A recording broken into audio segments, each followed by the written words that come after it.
بسم اللہ الرحمن الرحیم۔ اکثر دوست یہ سوال کرتے ہیں کہ اسلام میں زوجین کے حقوق کے حوالے سے تو اسلام نے میاں اور بیوی کو ایک دوسرے کا لباس قرار دیا، جس طرح اللہ نے قرآن کریم میں اس چیز کا ذکر فرمایا ہے۔ تو جہاں تک زوجین کے حقوق کی بات ہے، جہاں ایک خاوند کے لیے بیوی کا نان نفقہ پورا کرنا ضروری ہے، بیوی کے دیگر حقوق، اس کے رہن سہن کا، اس کو اچھی رہائش پرووائڈ کرنا، مہیا کرنا، یہ لازم ہے۔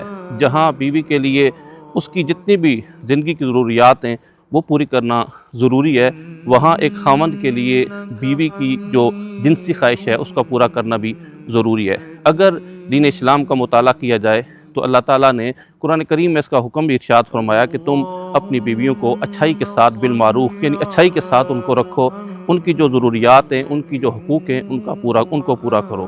اور یہ بات بالکل ہماری کتابوں میں، دین اسلام میں واضح ہے کہ اگر کوئی خاوند طاقت رکھنے کے باوجود اپنی بیوی کی خواہش کو پورا نہیں کرتا تو وہ عند اللہ اور عند رسول مجرم ہے، اور قیامت کے دن اس سے اس کے بارے میں سوال کیا جائے گا، اس کے بارے میں پوچھا جائے گا۔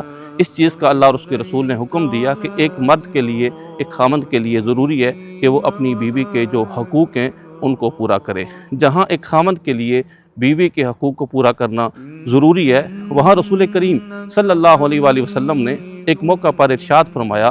رسول کریم علیہ السلام ارشاد فرماتے ہیں کہ تسبیح کہنا، یعنی سبحان اللہ کہنا صدقہ ہے۔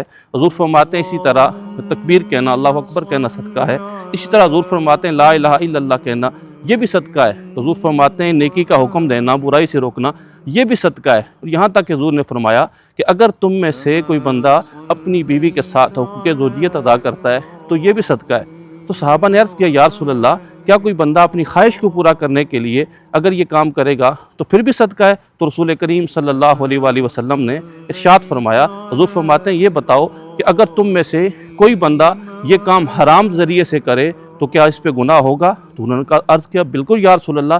تو حضور نے اس کی واضح فرمایا کہ اسی طرح اگر کوئی بندہ یہ کام جائز طریقے سے کرے گا تو عند اللہ اس پر اجر ہوگا۔ تو اس لیے جہاں زوجین کے حقوق، انسان اگر دین اسلام نے جو ایک مسلمان کے لیے حدود و قیود مقرر کی ہیں، اگر انسان ان کی پیروی کرتے ہوئے اسلامی تعلیمات کو فالو کرے گا، ان الدین عند اللہ الاسلام، یہ اللہ نے قرآن میں فرمایا ہے کہ اسلام وہ دین رحمت ہے کہ انسان جتنی بھی اللہ اور اس کے رسول کی تعلیمات پر عمل کرے گا، یقینی طور پر ایک ایک چیز انسان کے لیے باعث اجر اور باعث ثواب ہے۔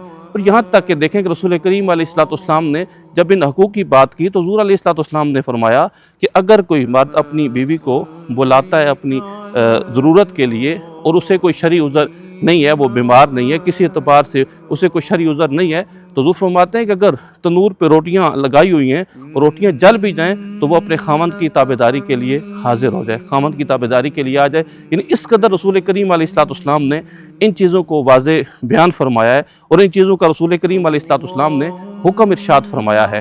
یہ باتیں اکثر انسان دوست پوچھتے ہوئے شرماتے ہیں، لیکن دین اسلام میں یہ باتیں بالکل کتب حدیث میں ایک ایک چیز بڑی واضح موجود ہے۔ اللہ تعالی ہمیں یہ چیزیں سمجھنے کی اور خود پڑھنے کی، مطالعہ کرنے کی اور سیکھنے کی توفیق عطا فرمائے۔ اللہ تعالی ہمیں تعلیمات اسلامیہ پر عمل کرنے کی توفیق عطا فرمائے۔ وآخر دعوانا ان الحمدللہ رب العالمین۔